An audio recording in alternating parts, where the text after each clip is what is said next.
Hey guys, this is Emma, Vivobarefoot's head of sustainability, and I fucking hate the word sustainability. Join me as I talk to a whole bunch of people way smarter than me about how we're all going to make regeneration the new normal.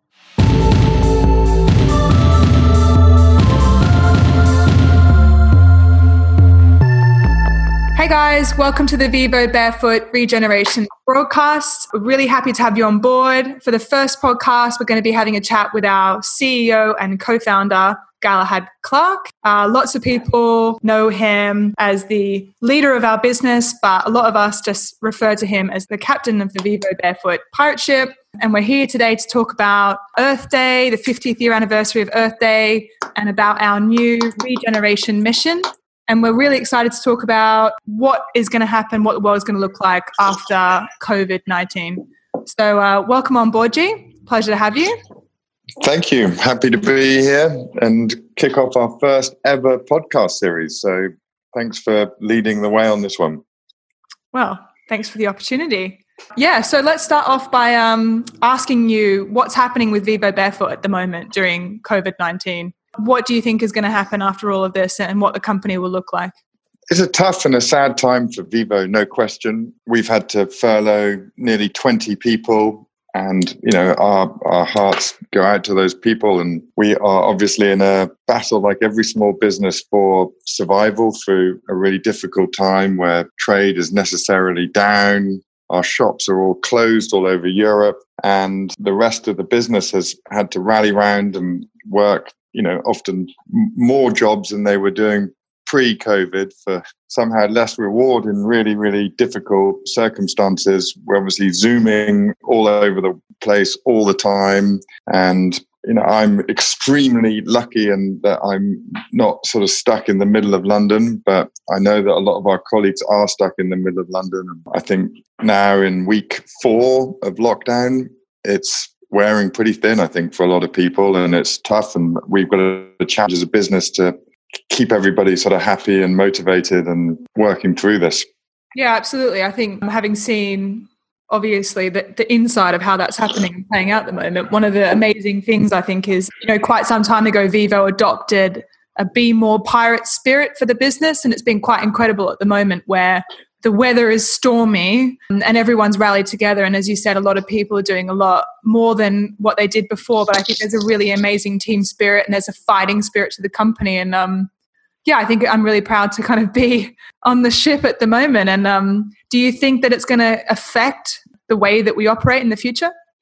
For sure. And it's definitely brought out the best in the organization. And it's been awesome to be part of on many, many levels. And it's working, right, on some levels. And I think that people not showing up to the office every day, not traveling all over the world all the time is not the end of the world. So there's no question, I think, that we will go into a new normal post-COVID. Yeah. What exactly that looks like is perhaps, not for public knowledge just yet. Yeah, I thought what was really crazy when this all kicked off and we all got put into lockdown, as you know, I was meant to be going back to Australia to visit my family, my once-a-year family trip, and got cancelled and ended up being on crisis calls for a week where we obviously had to, we all had to talk about what this business looked like. And quite frankly, a head of sustainability job at any other business at the moment is, being made redundant or being put on furlough, as you said, or it's the least business critical role in, 99% of brands. And I immediately called my mom and was like, Mom, I'm going to have to fly back to Australia. I'm not going to be able to stay here. And it was incredible to kind of come out the back of that now and just reiterate over and over again from different people in the team how important my role was and my team. Not many people know that we're really lucky to have 5 people in the sustainability team at Vivobarefoot, considering we only have, 60 people in the business. That's a pretty huge thing. And all 5 people obviously are still here and are grafting and really fundamental part of building post-COVID Vivobarefoot. And I think, that's why we're here today, right? It's the 50-year anniversary of Earth Day. And we really want to jump on the opportunity to talk about how we've turned the ship around and now we're focusing on regeneration. So what does regeneration mean to you and how is it going to play a part in what Vivo is in the future? Yeah, I'm really proud that we have been able to do that. And through this crisis are able to still talk about regeneration and frankly proceed with a lot of the programs that we have planned. And as you well know, we've just written a strategy where we'd articulated putting regeneration into the heart of every area of the business. And we're sticking by those words. And we've replaced the word sustainability with regeneration because we realize, massively thanks to your guidance and leadership here, that sustainability is not enough anymore. And we want to have a net positive impact on everything we do. And that's not just in the supply chains, but also our shoes literally have a net positive impact on the users. So we like to think that we are one of the original and pioneering regenerative businesses. For sure. We're not perfect, but we're going to give it a damn good go. And I think what you said about embedding it into the heart of the business is absolutely key, because I was watching a program the other day on BBC, and they were talking about the fact that there's absolutely no such thing as a sustainable material, and the only thing that can be sustainable is a system. And they were specifically referring to plastics, and there's no way to have a sustainable, biodegradable plastic. The system itself for the recyclability, the circularity of that material itself has to be sustainable. And that's the only way you can kind of apply that term. And I think that's really interesting, even just to kind of meet the bare minimum in what the earth demands from us right now. We're not even kind of getting there. And I'd love to hear your take on that, because a lot of the people listening to this will have followed Vivo's journey from, setting a really strong goal around 100% sustainable materials and now seeing all of that shift. So where do you think, that change in language is playing a really important role in where we're going next? All the time, the beginning of wisdom is the definition of terms. I think, when we were always talking about sustainability, it was always very hard to define what sustainability is, what sustainability means. But regeneration brings it into clarity and a lot more focus. And it's absolutely a total systems journey. And one of the things I always like to say is that businesses that are approaching sustainability, as it was known, I always felt were businesses that were just sort of doing more of the wrong things righter rather than really doing the right thing. Yeah. And I think we're so super lucky at Vivo, where fundamentally what we're doing and the products we're making and the experiences we're trying to put on for our community are the right things. They are health giving, they are health body regenerating. And now we have a very clear mission and task to make that regeneration apparent through the whole supply chain, where we operate in Asia, in Africa, in Europe. We obviously sell shoes all over the world. And so we have a big challenge now to be able to say that we're having a net positive impact in every one of those hubs and areas. But we are taking steps, and one of happy to be doing it. One of the things that drew me to Vivo in the first place, apart from your very obvious authenticity, is your kind of drive towards just giving it a go. And I think a lot of the businesses I've worked at in the past would be incredibly hesitant to set a goal around regeneration and around net positive impact, purely from the perspective that, well, A, it's hard to do, and a lot of them were sitting on piles of money, and it was really easy to kind of make up excuses. But the second part of it is, I think, around just being willing to kind of define it as you go. And there's a quote that I pulled out from your alumni speech some time ago, where you say the fear of doing nothing at all trumps the fear of doing something badly. And I think that's really interesting, because things like wanting to have a net positive impact on biodiversity and natural capital and even foot health to a degree and personal body health, you were starting to set those goals before the science was really there. And in some ways, the intention that you have and the community that you bring on that journey actually creates the desire for that science to then catch up to almost justify that. And I think that's quite spiritual. And I think what a lot of people don't realize is that the way we run our business and our community is actually quite spiritual as well. So it'd be cool to understand, what part of that, plays in. You talk about indigenous wisdom and our connection to nature, and how important do you think that is to our future? Yeah, look, I think we all know that the industrial, medical, pharmaceutical complexes of the world don't work. They're certainly not regenerative on many levels, both for human health and planetary health. We all know we've got to change. we're lucky enough to have the opportunity to give change a go. And we're small enough to guinea pig new ideas and run with things that perhaps other bigger companies wouldn't have the opportunity to do so. And, as you know, we want to work with you and to be a model small business to show what a regenerative, or as it was known before, a sustainable business can be and how to just approach it. And as you know, one of my only strengths in life is that I'm not scared of failure. We fail a lot every day. We try things. And my favorite definition of success is failing and then waking up the next morning with no lack of enthusiasm. And I think that's what we try to be as a business, is enthusiastic for making great shoes and having as little impact on both human health and planetary health. Yeah, and that shows in the caliber and the enthusiasm of the people that obviously come and join Vivo Barefoot. And I'm really excited to do this podcast series, I think, for Earth Day, because, we have a huge lineup of really bright minds. And I think it's so inspiring to take such an unorthodox approach to approaching something that traditionally has been such an awesome opportunity for brands to greenwash.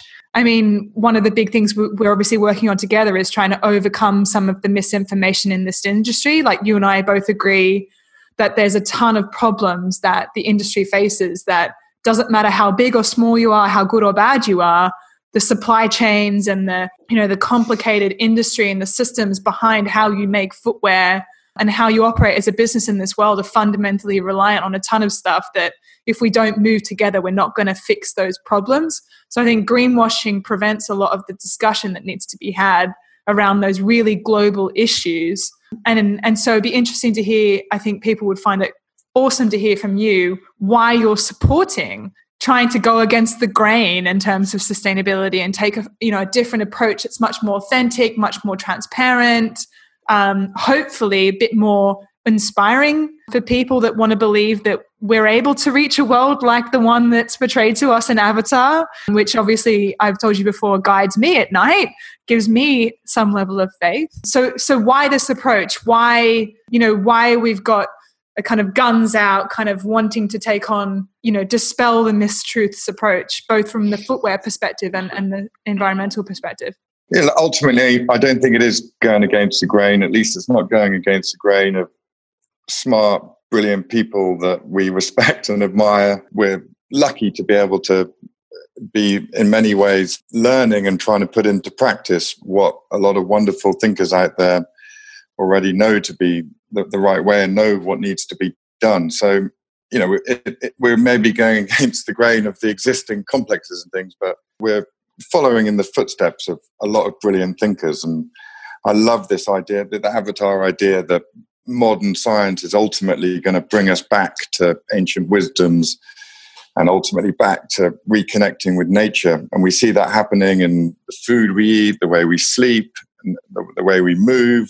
Now, I hope the way we organize our societies. And we're at this crazy crossroad. Suddenly, with ultimately, I think, choice between fear and love. But it's, where we're going to have to decide whether we allow for this incredible state control of our health and our freedoms. So I'd like to think that Vivo Barefoot is part of the positive turning right at the crossroads rather than left. Me too. That's why I'm here. I certainly didn't choose to live in Slough in the United Kingdom, of all places in the world, over beautiful, sunny Australia, just for the lifestyle. So, I think that I speak for a lot of different people when we say that, we really believe in that journey and that vision. And I think just to kind of wrap things up, because we'll keep it short and snappy and let people enjoy the interactions with the, as you say, very rightly, brilliant thinkers that we have the pleasure to be in company of throughout this podcast series. But I'll just wrap up by one of the things I found most inspiring about you was what you talk about in terms of being a 7th generation cobbler and what Clark's, which is obviously, a huge legacy for you, what Clark's looked like when it was being run in quite a social enterprise type way, and the interaction that you have with the community, and then how that plays a really important part of how you personally drive Vivo Barefoot forward. I think that'd be really inspirational part to leave on. Yeah, I think in many ways Clark's was one of the original social enterprises, along with a bunch of other Quaker businesses in the last century, and were championed a minimum pay differential from the top paid worker to the lowest paid worker. They invested a lot of money back into the community, and then often with the profits, they took on really amazing social causes. They were also wonderful innovators and genuinely sort of believed in providing a value to society through whatever products or services they were providing. So yeah, that Quakernomics has been at the root, the foundation of my philosophy to approach business, and I hope that Vivo will, is a business that will ultimately make my forefathers proud. And I think that, funnily enough, Clark's were kind of onto barefoot shoes at the end of the 19th century. I think I've shown you the advert that Clark's made in the 1880s, talking about foot health and how we should allow the foot to do its natural thing. Yeah. And along with the rest of the shoe industry, seem to have lost their way in the 20th century in this terrible drive to emancipate ourselves from nature. But, I like to think now in the 21st century, Vivo Barefoot is part of the reconnection with nature. We're so lucky that we're making a product that just by using it, you get benefits. And then we're going to figure out how to make that product and those supply chains and that business be truly regenerative, not only for humans, but for the world itself. Absolutely. I mean, that's why I kind of, it's partly why I wanted to bring it up. And you say the impact on businesses, but, I think that what you just described then and how you approach the world, and obviously lots of people around you approach the world, as many people maybe don't know, but Vivo Barefoot does feature a few different Clarks. And we're very lucky to have that, that family spirit at Vivo Barefoot. And there's a healthy level of tension and a good level of authenticity that comes with that as well. And I think for me personally, I know recently I came around to your house to celebrate Mongolian New Year, which was such an experience for me, being a kind of typical white girl growing up in a very uncultured environment. And I let your dog out the front door and freaked out, ran down the road, ran over a puddle, got mud all up myself, and came back expecting to get a suitable bollocking, and didn't, and just got, welcome into the fold, and it became part of the story and became part of the culture of the environment. And I think that's a really good metaphor for how our company runs, because, as you said, you talk about failing, and you talk about, having a huge ambition and running the company in a way where we support the community. And I wanted to bring that up because I feel like you really live by your values, and this company really lives by its values. And I feel so supported to try things and to do things differently, as does everyone else in the company. And coming back to why we're here, which is Earth Day, I think we need to do things differently. We've seen in COVID right now, the business as usual, just the normal that's happening right now is not good enough. And you've said it yourself, we need to have a new normal. And to do that, I really feel like we need to have a tipping point around courage. And the only way to have a tipping point around courage is to really, truly empower people and to encourage people to kind of go off into the world and see these problems and have the courage to take them on. So, I really thank you for that. And thank you for this podcast series, and I'm really excited to see how it turns out. Thank you very much for hosting me, and have the courage to go out and let your feet reconnect with the earth. And, we are ultimately one people standing on one earth, and that's the best hope we got. So, amen. Love it. Cheers, mate. Appreciate it. Take care. Thank you. Bye. Well, that's it for today. If you managed to get the entire way through this podcast without getting really annoyed by my bloody Australian accent, you deserve an award. For more information and to listen to the other episodes, go to vivobarefoot.com. See you later.